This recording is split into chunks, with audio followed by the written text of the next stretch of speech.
Yeah, name is Dan Hellam. I am a program manager on the Azure boards team, so part of Azure DevOps. And my job is basically managing all our investments for that part of the product. So anything around work items, all the Agile stuff, Kanban stuff, sprint stuff, some of the reporting stuff as well.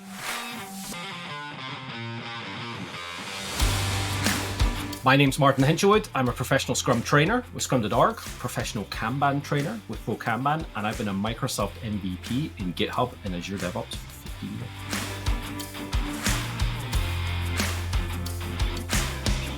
Hi, how you doing? I'm Simon Reindl. I'm a professional Scrum trainer, Lean Agile procurement trainer, Agile coach, consultant, all that good stuff. I'm interested in helping people be more effective at work in a humane way.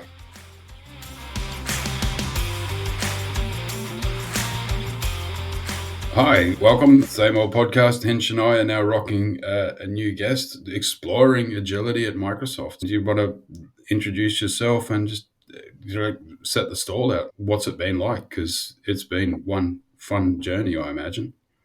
Yeah, for sure. Yeah, name is Dan Hellam. I am a program manager on the Azure boards team, so part of Azure DevOps.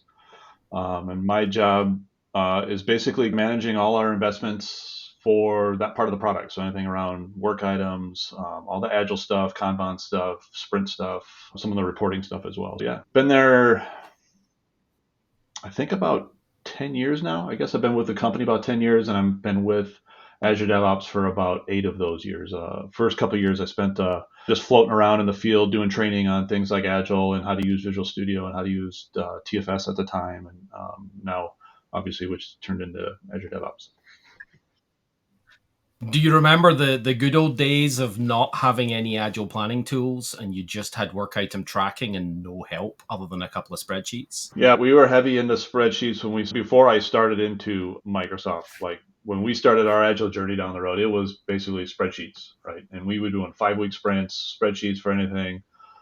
We did actually, I think, use TFS at the time, but it was just work items. It wasn't really anything else. Work items. And yeah, so the journey that we've been on inside of Microsoft and specifically in Azure boards, trying to build all those tools out, and then yet organizing our teams to be able to do Agile it's been a fun trip. So you're now using the tools, right? You're using Agile to improve your tools, right?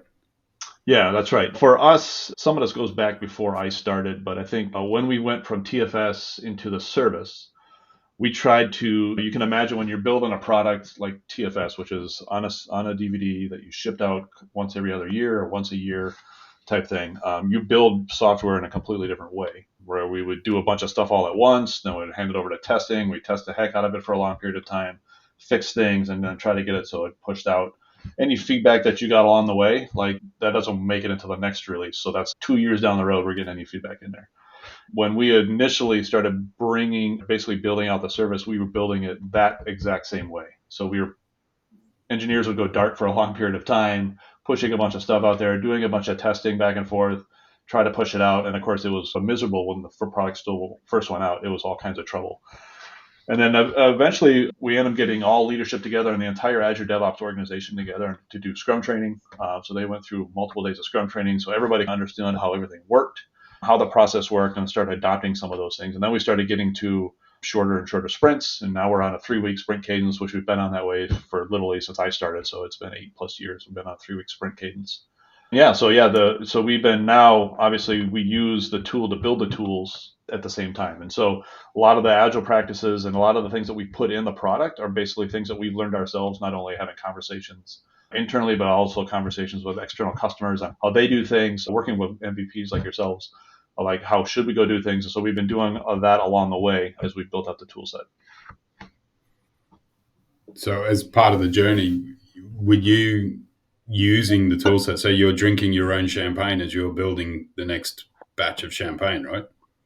That's right. Yeah. So as we deploy things out in what we call rings, right? So we have a ring 0, ring 1, all the way through ring 5. Ring 0 is like the closest to the blast radius. So that's where, and as soon as we go ahead and deploy any changes out, we're the first ones to adopt it. Like, so our team and our internal team, and that's our ring 0.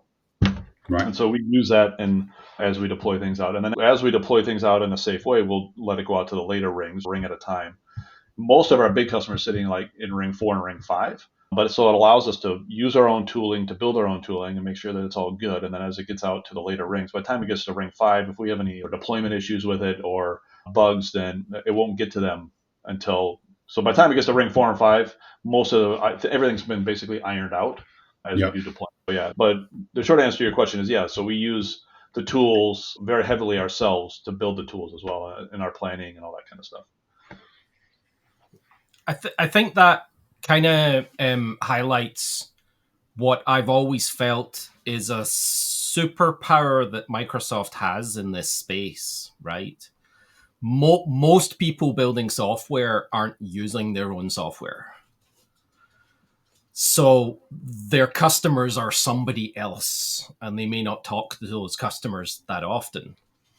Whereas when you're working on Azure DevOps, you're your own customer. Every single member of the team that's building for Azure DevOps is using Azure DevOps as part of their process for building Azure DevOps. So when you feel those pain points, you're feeling the customer's pain points, right? That's right. And not only do we use it, but also internal Microsoft, the entire organization uses it. And so we also get a lot of feedback from internal customers, but internal teams that are using the product as well. So we get a ton of feedback. So I think right now, I can't remember the numbers, but I think it's about 160,000 internal employees use it. So basically the entire company uses Azure DevOps. They don't really use any other tool for planning and tracking, at least. There's other things that we have, internal home systems for builds and that kind of thing. But for the most part, the entire company uses Azure DevOps for every team. So every team from Windows to Azure DevOps to Xbox, everybody's using the product. So we get a ton of feedback that way as well, not only for our own internal team. Azure DevOps, obviously, we use it every single day. And if we find problems, we can go in there and fix those problems. But we also get all these kind of crazy perspectives from gaming development to mobile development to hardcore Windows development to Azure development. Those are all different teams that are using it, that they're obviously not shy to provide feedback and ask us about things to go fix and go do and that kind of thing. Yeah. They can just go look up your email address in the GAC, right? Yeah, that's part of the problem. So there's days that I go through hundreds of Teams messages just answering questions, and I have to defer half of them just because I can't answer them all. But yeah, once people figure out who you are and you're part of what, and you respond, then it becomes a trickle effect. How do you do that, right? It's one of the biggest challenges with product is you've solved the biggest problem, which is connecting with your customer, because you've got such a huge internal customer base. When you get deluged with that much feedback, how do you balance what wins? Because you're getting stuff from ring 5 all the way through to ring 0. Like, how do you choose what it is you're going to do next and what change you're going to make to your product? That's a good question. And I'll even add a couple more layers to that. So we have MVP feedback. So we get a bunch of that, not as much as we used to, but we certainly get it. We also get a bunch of feedback from external customers. We have our top customers. So we have like top 500 customers that we pay really close attention to. And we also we'll take representatives of Azure DevOps and attach them to our biggest customers. So they'll sit there and be on calls with them on a regular basis to make sure that they're being taken care of. And if they have problems, we need to know about it and they escalate things. It's just a customer care kind of thing from the product team. And then we also obviously have things that we have like feedback tickets, suggestion tickets that anybody can just ask about and make suggestions on and provide feedback on. So there's a lot of these different avenues coming from all over the place that we have to deal with. The reality is we can only do a fraction of what comes in. And so from a product perspective on the things that we make prioritizations on is it aligning with our overall strategy, right? So if we have a strategy over the next 6 months or the next 12 months that we're going to do one thing, we're not going to deviate and go do something else. And so we basically just have to say no, right? And unfortunately, we say no a lot because there's a lot of things that people can come in and ask about and want to go do that we just can't do. And the other part of it is I pay really close attention to if there's repeated feedback on the same things, that to me is something to pay attention to. So I always look at these things in context. Like just because somebody inside a company starts barking about something weird doesn't mean that we're going to go do it. And that's fine. They can provide the feedback. But if I get a bunch of people barking about that, then I got to really start paying attention to it. And one person's feedback doesn't mean as much. I hate to say that, but the reality is it doesn't, compared to if we get a bunch of people saying the same things, then those are things that we need to really pay attention to. So we look at our suggestion tickets and how many votes they have and how loud those get. Obviously, feedback tickets, we pay attention to all of those. Those are like bugs being reported. And so we'll pay attention to those. And we don't always fix everything, but we try to fix most of the things that are problematic. So yeah, so to answer your question, it depends. It depends on the strategy that we're at. It depends on the context of what things are being reported and how many people are reporting them. Our team is only so big, we can only get so many things done. And we have to just balance all that. And part of that balance is saying no to people, unfortunately.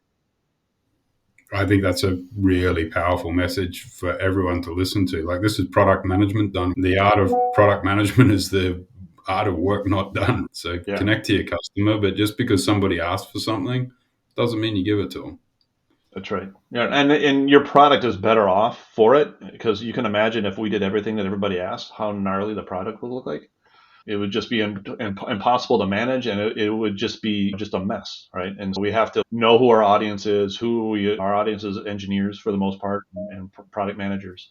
We're not going to go build something for designers, most likely, right? We're not going to go build something for some other persona that is not part of that core development team group. So yeah, so it's paying attention to all that. How do you balance? I can imagine that you get a lot of feedback. You alluded to it, that is maybe a little bit on the crazy side, like wacky stuff organizations do and people ask for. But I'm sure there are things that lots of organizations ask for that is wacky stuff. So even though lots of organizations ask for it, does that mean you're going to go build it? No, it certainly doesn't mean we're going to go build it. Again, part of that is the discipline on the direction of where the product is going and who you're building this product for. But we certainly see some things that people ask for that we're just never probably going to go do, even though a lot of people ask for it. And so, and again, that's the art of being able to say no. Like, I can't say yes to everything to everybody, and nobody can, no matter what product you're working on. Yeah. And sometimes you disappoint people, and it's hard. I'll tell you, like, we work on the feedback tickets that come in and suggestion tickets, and we'll get some of them that get really a high number of votes. And it gets like Twitter on there, man. Like, people start yelling at you if you're not getting stuff done. And Microsoft, why aren't you getting this done? Why aren't you getting that done? And unfortunately, at any time you engage, it like ticks up the amount of feedback that's like that. So you got to be really careful. It's a difficult problem to deal with, because I want to be transparent with people and tell people, like, hey, we're not going to do this, or not going to do this anytime soon. So they at least get it. But when you do that, they get really mad. So it's a fun engagement process for sure. Yeah, I very much remember an experience, Dan. I don't know if you were around at this one, but the MVPs had been asking for a whole bunch of features. This is when Brian Harry was in the driving seat. And the year before, we'd done a whole bunch of exercises with voting and dot voting on the walls with features.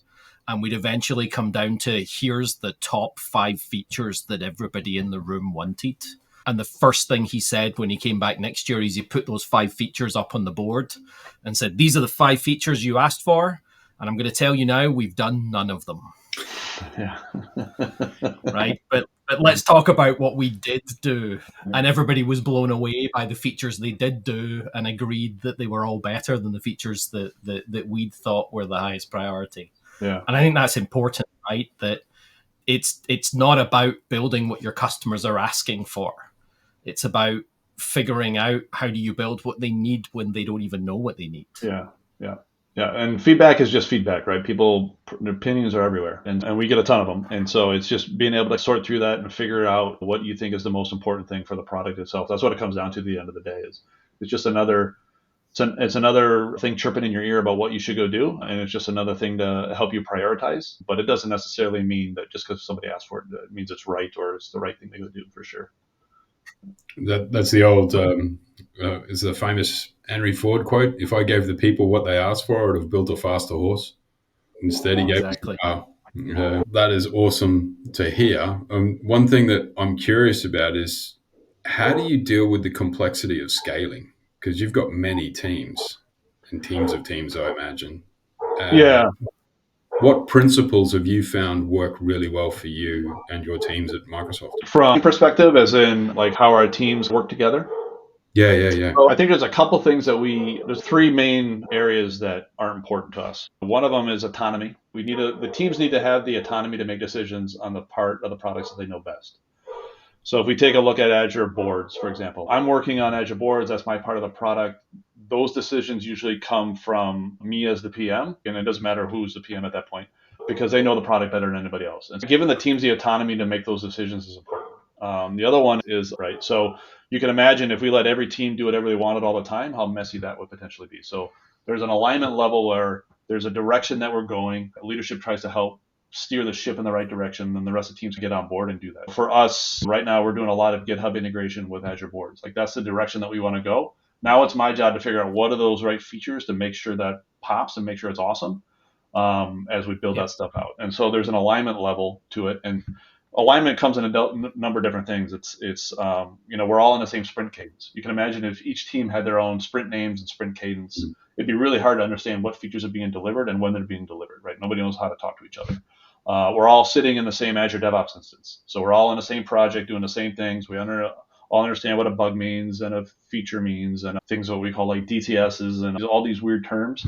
We all understand what they are, right? We're not bouncing in between projects to make it, because otherwise you wouldn't understand what the heck is what. So the autonomy to be able to make those decisions, the alignment to make sure their ship is going in the right direction. And then the third component that I think is the most important is just the trust factor. Is leadership needs to trust the teams to be able to go do what they're paid to go do, right? We're hired to go do a job and we should be good at it. And so there needs to be a trust factor there, but then the trust also goes the other way, right? Do we have competent leadership that trusts us to go do the things? Are we doing things the right direction? Are they switching directions on us all the time? Are they asking us to keep track of timesheets and stuff like that? Those are all like unhealthy things that I think that are a result of lack of trust. And so how we align actually is on those three principles. So we have alignment meetings on a regular basis. We do that every couple of sprints. We sit down across our org. A lot of our groups, so like boards will be there, and repos will be there, and pipelines will be there. And we talk about our plans and what we've been doing and what's healthy, what's not healthy, making sure everybody understands what we're doing and have conversations. And so that's how we keep moving forward and align as we scale, as go across all our entire org. And then obviously the teams take care of the work of executing, right? So that's where the autonomy comes in. Our teams execute. We pick the priority of the things that we're going to go do. If we need to shift to go do some engineering improvements, we'll do that. The team has the autonomy to make those decisions and get that stuff done, as long as we report that stuff up.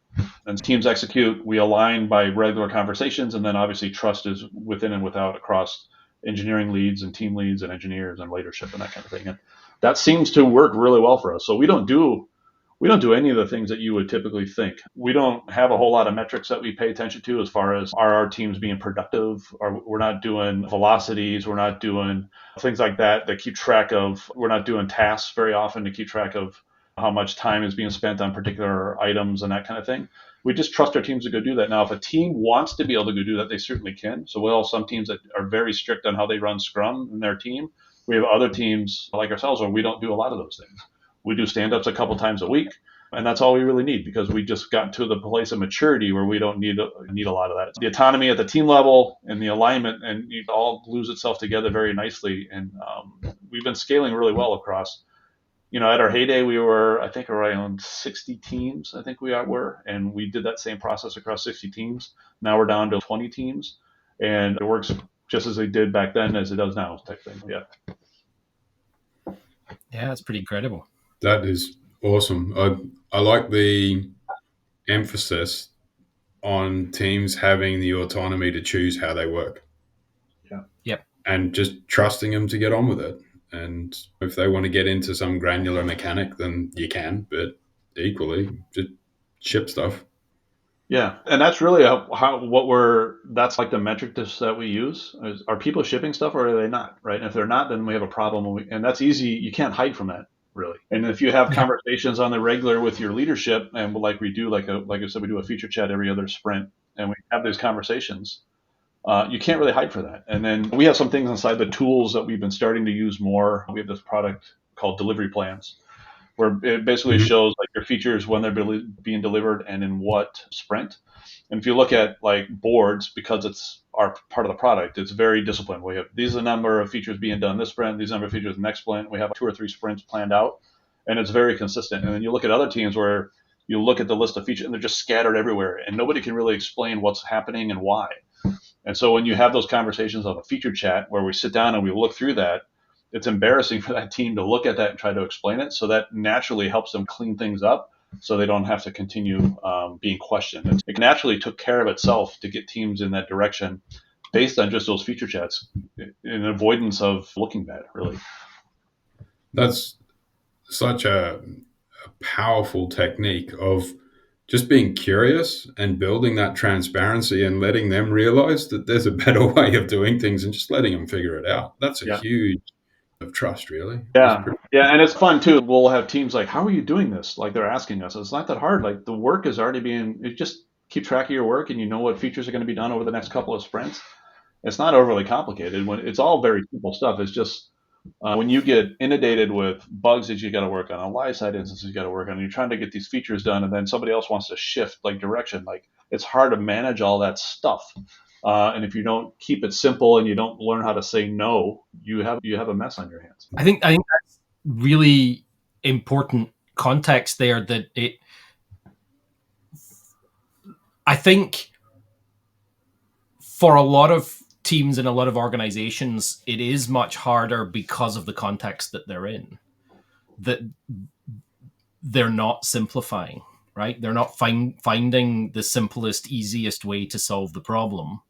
They're saying, we can't change this, so let's have this really complicated, convoluted way of solving the problem that we're trying to solve, because we can't change this little fundamental thing. Whereas if they just change that, they could simplify a whole bunch of their process, a whole bunch of the things that they do. And it sounds like with that trust that you've built with the teams, between leadership and the teams, when the teams go, this is the thing that's breaking us, can you just make this go away? And you can make that go away because it's getting in the way. Right. I was just thinking about this. I left Microsoft for about 5 months in between my tenure here, and I went to work with another company. It's interesting how I won't say it's a startup, but they had 3 or 4 different teams, and they had a couple products that they're working on. And you get in there and you start talking with leadership, and the first thing that comes out of it is, we don't trust our engineers, we don't trust our developers. We're making them fill out tasks, and making them fill out hours. And then it turns out they make them fill out all this stuff, but they don't even look at it after the fact. So they're just adding all this extra tax. And then, of course, what do you think the engineers are like? I'm just making stuff up because I'm forced to go do this stuff. So you have this huge trust problem across the organization right from the beginning. And it seems like there's so many people out in the world that have to deal with that, where if you think about when you first start a project, and let's say you're working by yourself before you're building up a company or whatever, you are the engineer, you are the PM, you build stuff, you talk with your customer, they report something, you fix it immediately, and you continue down that cycle. As you start to grow, what's happens, right? We start adding more people, it's more complex. And then we start adding process to it, like somebody screws up. So now we need this process of somebody double checking everything and a spreadsheet and all this stuff. And you just build these layers of crud on top of the process to the point where nobody gets anything done because there's so much crud in the way. I think we had really strong leadership inside of Azure DevOps team for a really long time that recognized that, with folks like Brian and Lori and Aaron Bjork and all those folks, where they recognized all that and just said, you know what, we're going to give that trust to those teams to go build the stuff because that's what they know how to do. And we're just going to help them along the way, right, to get there, and provide the kind of the guidance of where we want to go. And they haven't looked back since. And it's been a very great team to work with and on, because I don't have to deal with all that crud that comes in the middle. There's so much crud out there, and it just makes the job impossible. And we just pick features to go do, and we just go do them, right? And obviously that's hard enough as on its own, right? Some things are harder than others to get done. Some things take longer than you want, but the trust is there that we're doing the right thing, and we try to make it happen. So. I think you made probably one of the hardest challenges that most organizations struggle with sound really easy. We pick a feature. I think this is the key, is that simple isn't always easy. It's a bit like doing push-ups. Right. You do a push-up right, it's awesome, but doing a push-up right takes a lot of practice and a lot of focus and attention. Yeah. But if it is a simple process, it's more likely people to follow it. I can think of the number of times I've worked in or around organizations where you end up finding hacks to deal with the bureaucracy and the crud, and it drains the joy out of it. Yeah. The more complex things are, the harder it is to get anything done. And then you got leadership who's getting more and more upset about why are things taking so long, and it becomes this perpetual mess machine, and it's tough. So I take it, has that crud been removed, that trust been built within your part of the organization for the whole time you've been there? So were you part of that journey towards dismantling that crud, or? Yeah, I came in right as we started going from TFS to a service. So this, an Yep. on-prem product to a service. I came in right as we started building that out and started getting the 3-week sprints going. So everybody's already went through the Scrum training already. Leadership already went through the Scrum training. And so we were continuing to grow, but we were putting all that process in together. I've been fortunate. I didn't have to live through all the stuff that they had to live through to get to that point. We just had to maintain it. A few years ago, after the GitHub acquisition, we had a lot of people moving around and teams went other places and that got a little bit messy for sure. But since over the last probably 3 years, we've put all those puzzle pieces back together, and it really looks exactly like it did 7 years ago, right? Like we basically doing almost the same things, but with less people now, actually a little bit. And we're still getting a lot done, which is actually quite amazing too. We've actually removed a little bit of the crud that was probably there even at our heyday. We probably have less meetings than we have now, and we give teams more autonomy than they probably had before. Before we had to go through a lot of, anytime we want to do a feature, we would review it internally, and then we'd actually sit down with the Brian Harrys of the world and going through all that as well, and they would provide feedback. So there's a lot of those kind of like still top level approval on stuff. Now, like I just go build a feature, and I still have to do an experience review on some of the bigger things that require multiple features type stuff, just to make sure everybody's on the same page. It's in my best interest rather than building something and having everybody be mad that we built the wrong stuff. But that's not a bad thing at all. Like I don't mind getting everybody on board and making sure they all understand why we're building it, why it's important, and who's asking for it, and getting their feedback as well. So that's all good stuff, I think. So it sounds to me it's more like a reasonableness check before you spend a ton of money building something big and complex, a little bit hairier, right? So it's just almost due diligence as opposed to bureaucracy. It's just helping you. Yeah, I am making a good shout here. Yeah, it's right. It's just getting the perspective from your peers and leadership to make sure that we're all on the same page is really what it comes down to. And so if that means I got to spend some time putting some slide decks together and do a half an hour call every few months, that's not a bad tax to pay. That's still a pretty low level of tax. Yeah. It's really interesting because I know that the work that Aaron and Brian did, at least early on, when there was so much cruft in the organization clogging everything up, that a lot of the things that they focused on have been adopted by a lot of the other teams at Microsoft. Like it's the catalyst for the whole Windows 10 change to the continuous delivery model at Windows 10, and other products have done the same. But I've spoken to other product managers inside of Microsoft, and they're still struggling with a lot of that cruft, a lot of that lack of trust to just go build the features that need to be built. And sometimes I feel like they're talking about being chained to that hierarchy still within the organization. Is that something that you see when you're engaging with other people outside of your group? Yeah, definitely. So there's dysfunction everywhere, right? Obviously. And so Microsoft's a huge organization. Totally everywhere. I would say, just to give you some kind of history context, when I first started, I don't know if you guys remember like Brian Keller, right? So Brian Keller was running a group to help the rest of the company adopt Azure DevOps. And that's where I started when I first came on board into the product team. And so we were out there working with Xbox and working with Minecraft and all these different teams that would come in and say, here's how you could use Azure DevOps.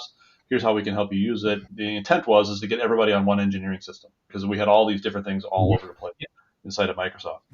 And so we did that for a couple of years, and then since then that team just went away naturally as other teams adopted. I would say yes, there's still a high level of dysfunction in certain groups. A lot of different groups think Agile should be run one way versus another. There's lots of opinions of how to go do that.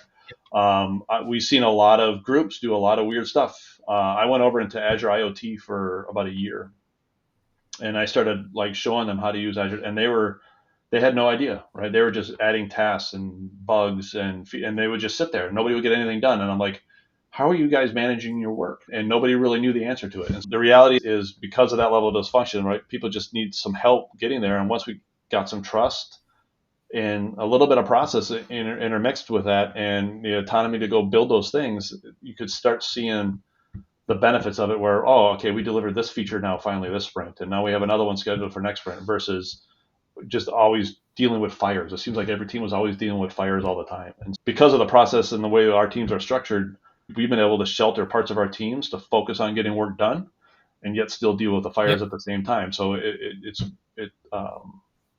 yeah, and that's just based on the years of experience really running a service, is where we always constantly, as things would come up, we have these things called team rotations. So we have like a DRI rotation, right? So this DRI rotation is a part of the team that would just handle live site incidents and CRUD that would come in, and yet allow the rest of our team to focus on getting things done. And we did that because we kept getting inundated with stuff, and everybody was randomized all the time. And so that was a way to help shield parts of our team. And so a lot of that is just experience dealing with stuff, trying something new, seeing if that works, and then trying again. So I think, to your point, the right culture in place and being the right learning culture in place to be able to learn, experiment, try stuff new out. Does that work? Great. Let's have a couple other teams try it, and then continue to move on and go through that route. Makes a big difference inside across an organization.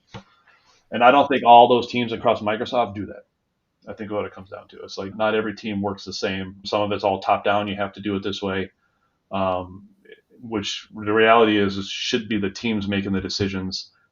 I'm the ones who are running the product. I'm the ones building the product. I got to maintain the product. Let me try to figure out how the right way to go do this. And I don't think that's necessarily propagates across all teams across Microsoft. That's awesome that you're running that within your team. Do you still run experiments and process change? Is it a continuous improvement thing? Do you still take feedback and try out different things to get better and better? Yeah, we do. When I first, so like I said, I left to Azure IoT, came back a couple of years ago, back into the Azure Boards team. And we were running into a problem where we would have, it's a small team. I think we have 8 or 9 folks on this one of our boards teams, and they would get hit in it all the time with these rotation problems where they would be on, I couldn't believe it. There's like 5 different rotations they could be on. So there's like boards expert rotation, there's a TFS expert rotation, there's deployment rotation. So you're in charge of deploying stuff out for that week. And people would shift from one week to another, and everybody would. And so you would have 3 or 4 days you're on rotation, then you have 2 days off, and then you have the next week you got to start another rotation. So when can you ever get anything done? But you can't, because you're constantly busted in between context and you can't focus on anything.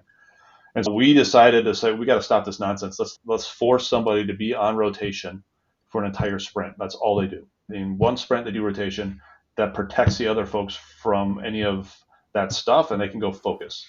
And so we started doing that, and then we quickly realized this is way better than what we were doing it before, because now we can have somebody sit down and work for 3 or 4 sprints at a time without being interrupted with these things. Now, obviously, if we get enough events that happen, we'll have to pull people to help out once in a while, but that's a rare occasion. On the regular basis, we're able to protect our folks. So that's just an example of us going in and experimenting and trying some new things. And then when we do that, we try to send that information out to the rest of the group, say, here's what we did, here's how it works for us, here's how we saw an improvement. If you have any questions, let us know. And then it's really up to the rest of the teams to say, boy, I'm having that same problem, I want to adopt that. We're not going to force it on you.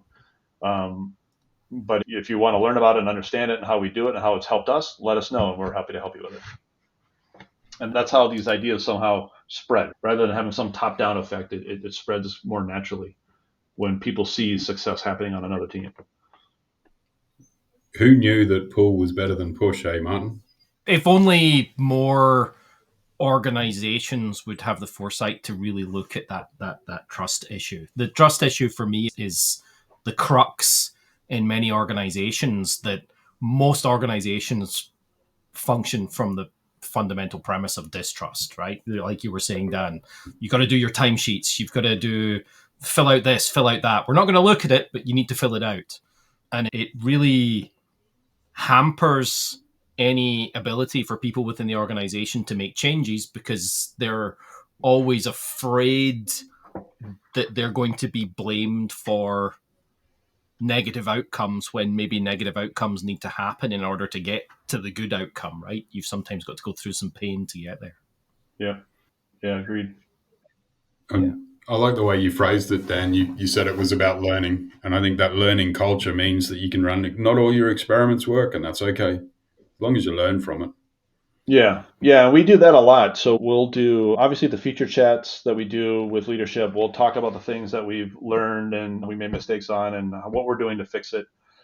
We also do a deployment blocker meeting. I think it's once a month so if I deploy it out to ring 0 and I realize something broke and I have to stop deployment, so I won't let it go to ring 1 until I fix it, right? That's what's called a deployment blocker. So we'll put in a blocker, say, stop, don't go to ring 1, let us go fix this because we know it's a problem.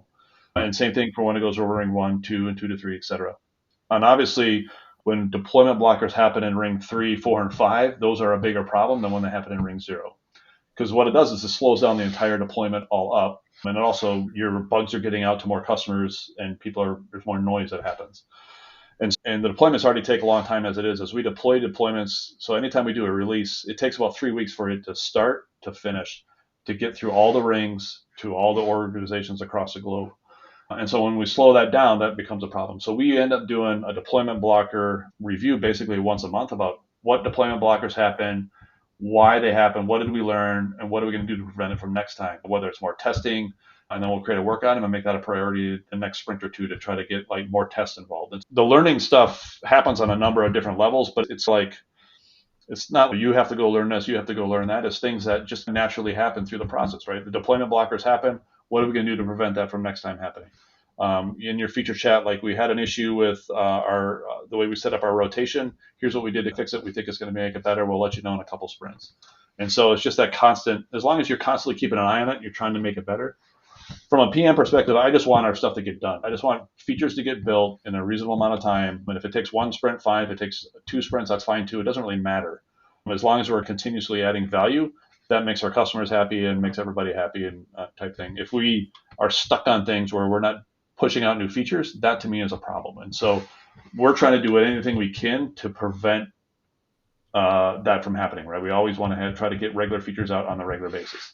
And so we're trying to constantly learn and get better to make that happen. Yeah. You used one of my favorite words in the whole of Agile, and that was done. How transparent is the definition of done for you and your teams?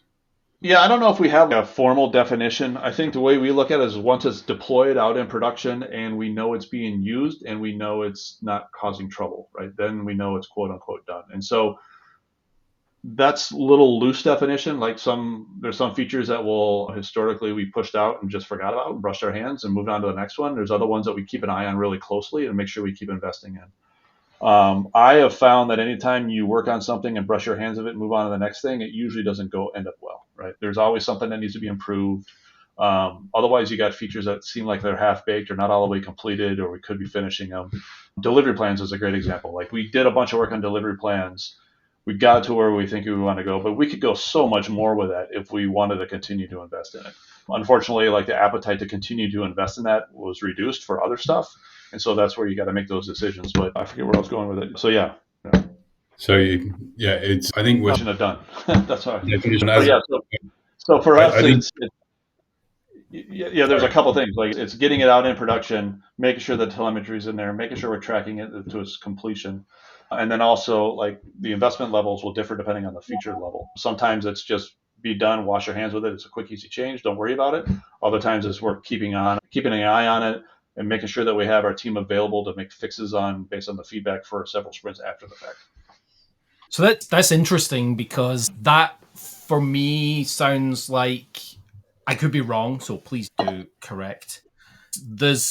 When I think about done within the context of Scrum, it's like a noun. It's a special term, which is about the level of quality that you need in order to meet that bar for crossing that line to being able to go to production.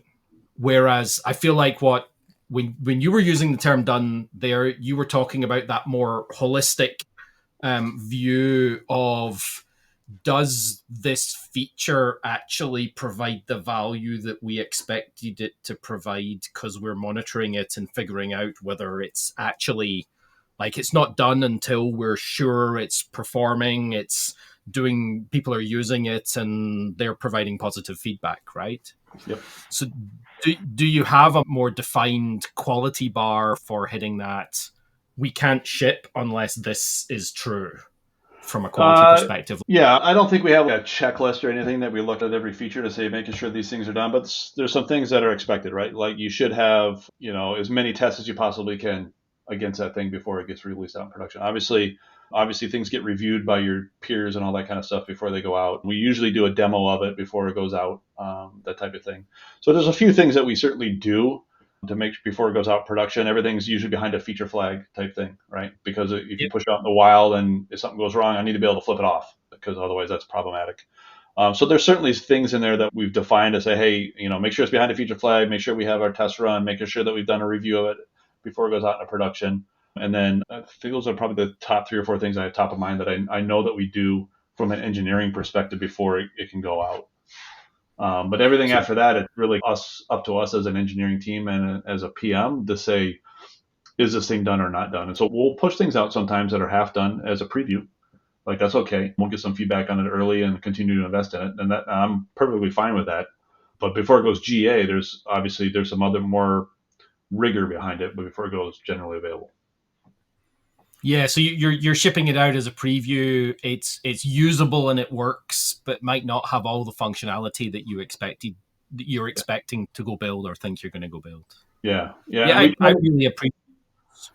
And we try to do that a lot. And I know some people, like, I get criticized a little bit about it because, hey, you're letting your users do your testing for you. And yeah, we are. Like that. It's people out in the wild that are using it on a regular basis, that they opt into the preview to try it out. They're using it in ways that I'm not going to be able to use it. And so I need more eyes on this thing. The more eyes I have on it, the better before it goes out to everybody. So, but we'll certainly do small minor features behind feature flags on a regular basis. And a lot of those 3 or 4 little features will make up the whole feature eventually, right? And like our GitHub integration, like I don't want to finish all these GitHub integration pieces and push it all out at once. We're doing a bunch of them one at a time, right? And so one of them is improving how we do A/B pound links. Another one is showing more PR information on the work item. Another one is showing build information on the work item if your code is in GitHub. So all those things are just little things that we will just add as little features and turn those on and let people look at them rather than trying to do the whole thing at once. Just because if you do the whole thing at once, it's going to take longer for 1. It's going to take longer to get feedback for 2, and it's going to take longer to adjust to that feedback. So it just prolongs the whole process longer than it needs to be prolonged. It makes it less discoverable as well, right? Because if you hit somebody with 50 features, they're going to pick and choose which ones they're going to go give you feedback on or going to go look at for what they care about most.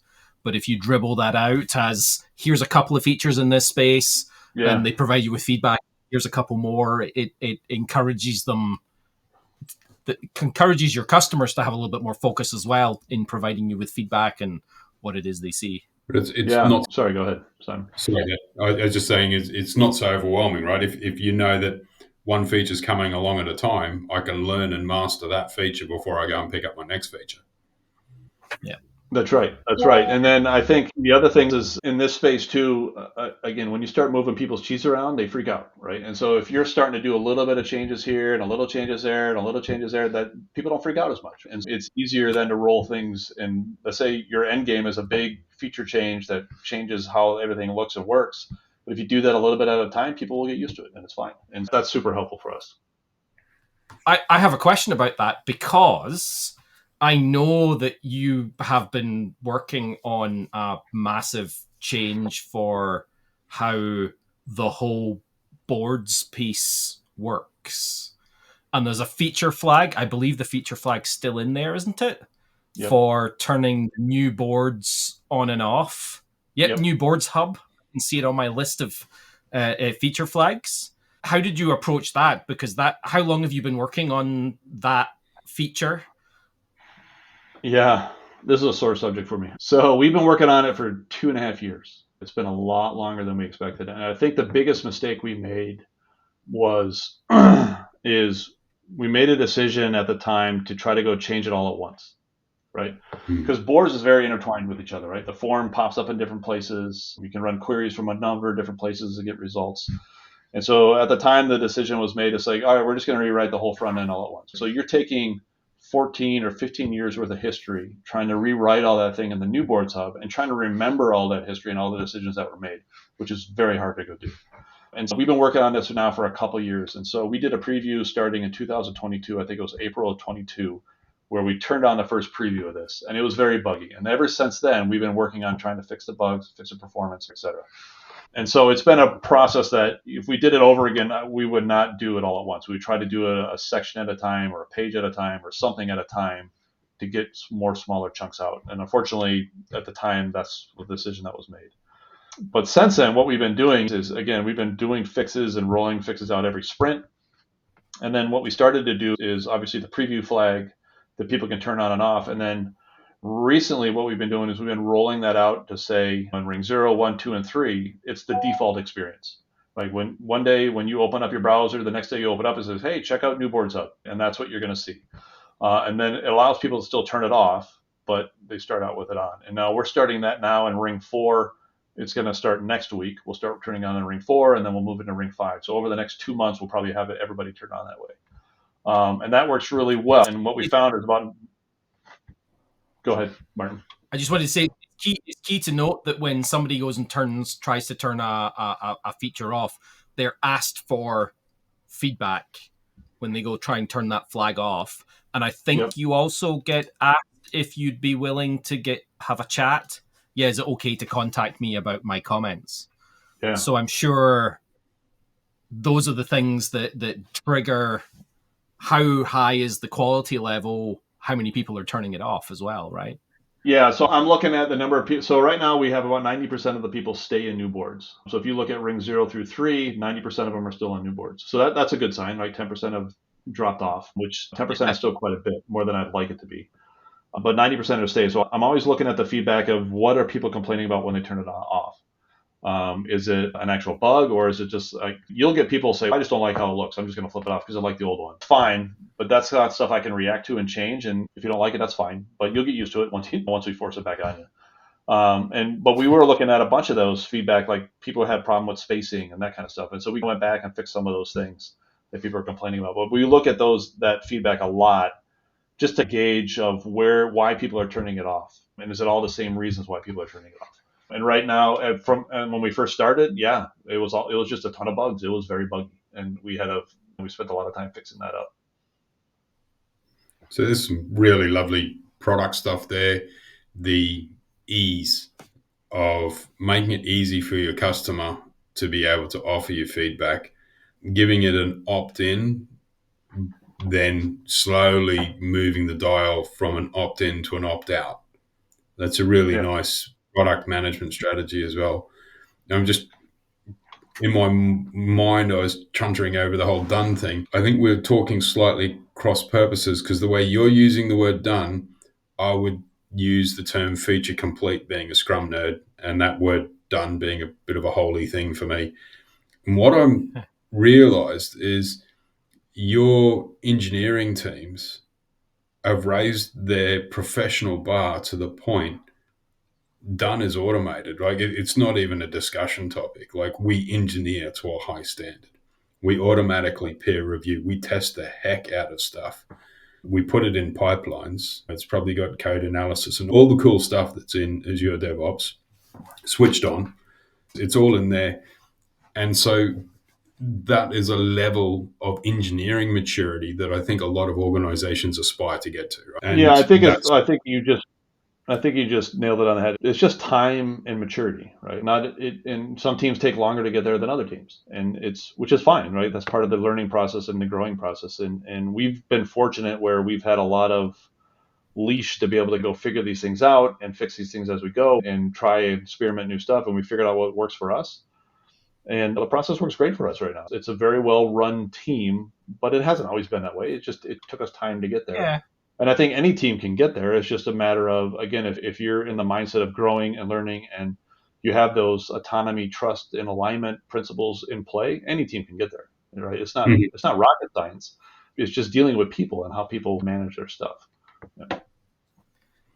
Yeah, I really remember this was when you were talking about how long things used to take. I remember, I can't remember what Brian called. He called it a zero build or a null build. He called it. You'd just done a release to production to the CD of TFS and Visual Studio and all of those products, and then he hit the button and released the same version of the code, so it's going to pass all of the checks and fixes that are in there and just do it again. And it was still 6 weeks. Right. it took to get a new validated copy, and that was one of those kind of epiphany moments. That's just too long. Like, Yeah. how long does it take you to go from you've got a working usable product to production? And anything that doesn't find a problem is waste. Right. Yeah, and we shifted our teams too a little bit. This was years ago too. We used to have a testing discipline where our engineers would work on something, we pass it over to testers, would test it, and then you do the back and forth thing before it could be released. And we got rid of all that. We just found that the team is responsible for the quality of their part of the product. They're going to be called up at night if things don't go well, and so they should have the ability to run their quality and making sure it gets done right. Making sure that they determine when it gets released. No one's going to tell them that this needs to be released on certain dates. That's up to the team. And so we manage our own quality, and each team manages it in their own way. We do bug batches on a regular basis. Obviously, we have a bunch of automated testing, tests that go into place as well when we do PR checks and that kind of stuff. And that seems to be a lot better than having a testing discipline involved. We do have a testing team involved that helps us with on-prem stuff before that goes out, just to recheck everything in every language that we have and make sure all that's good. And that certainly helps. And they usually end up creating like 10 or 12 bugs per group, and we have to go fix those before each release. But we don't do that on the regular sprint releases, right? We manage our own stuff, and we're in trouble if we screw it up. We're the ones that called, and we have to go fix it in the middle of the night. And so we try to do everything we can to avoid that. I think there's a really important piece there for accountability that's part of that trust puzzle, I think.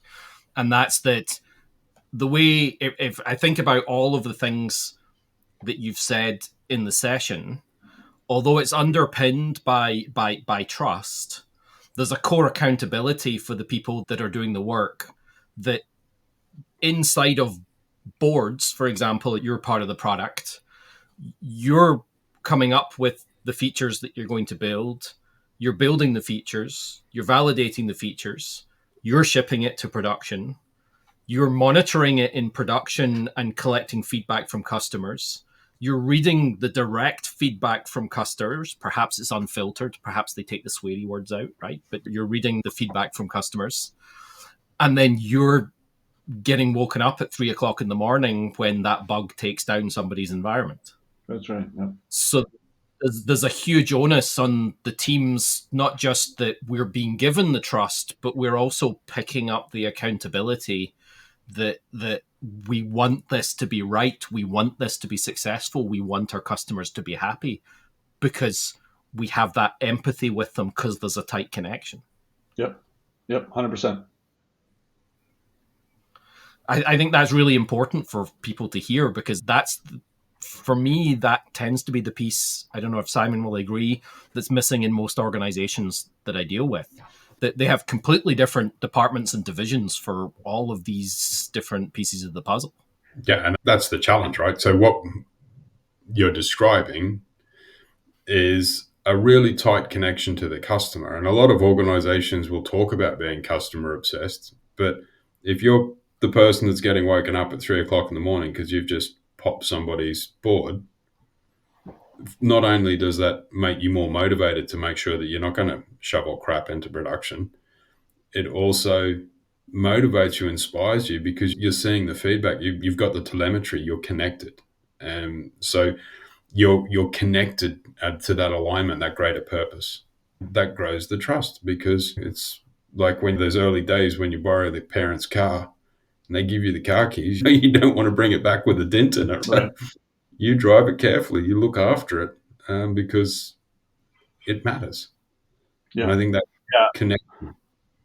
Yeah, I would 100% agree. Like, the accountability to me is just part of the trust thing. You're trusting us to go run this thing. We're going to go make sure we run it properly, and we're held accountable for that. Yeah, it's all part of the cycle, I think.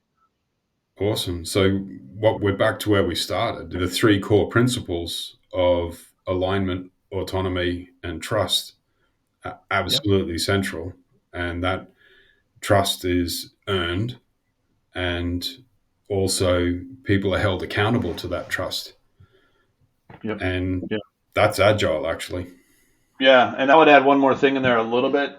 Just the transparency, right? I don't know about you guys, but as a customer, For us in boards, in DevOps in general, I try to be as transparent as I possibly could be. Like, these are the things that I know that we're going to go do. These are the things I know we're not going to go do. When I do release notes, I'll set up previews, and people could just reach out to me directly through email, and if they have questions, and for feedback and that kind of thing. And so that helps build trust with your customers as well. So, oh, these guys are here, they're getting things done, they care about what we have to say. I respond to every email that anybody sends me. It sucks up time, sure. It does suck up some time once in a while. And if the person abuses it and keeps sending me emails over and over again, then I just have to say I can't keep responding. But for the most part, I try to respond to everything. And then people realize that these people care about the product. They care about the feedback that I'm providing. So therefore, I'll probably provide some more feedback and that kind of thing. And I'll try out that feature because they care what I have to say. And so that all helps us all in general just build a better product. That's awesome. Kudos for actually responding to all the people. That's truly fantastic. And that is customer connection, right? So I admire your professionalism. It's not always easy, but I try to respond to everything that anybody sends. As long as they're not being mean or a turd or anything like that, we'll certainly respond to everything that comes in. Yeah. Fair play. Yeah. Awesome. Thanks very much for coming on, Dan. This has been enlightening and awesome fun as well. Good. Yeah, I enjoyed it. Thanks, guys. Really appreciate your time. Thank you. That's another wrap of Agile Actually. Please subscribe, follow, do all that cool stuff. Contact Hinch or I if you've got any questions. Give us another topic. What do you want us to talk to? Is there somebody you'd like us to have a chat with? And until next time, keep trusting. Yeah. Great. Thanks, guys. Thank you.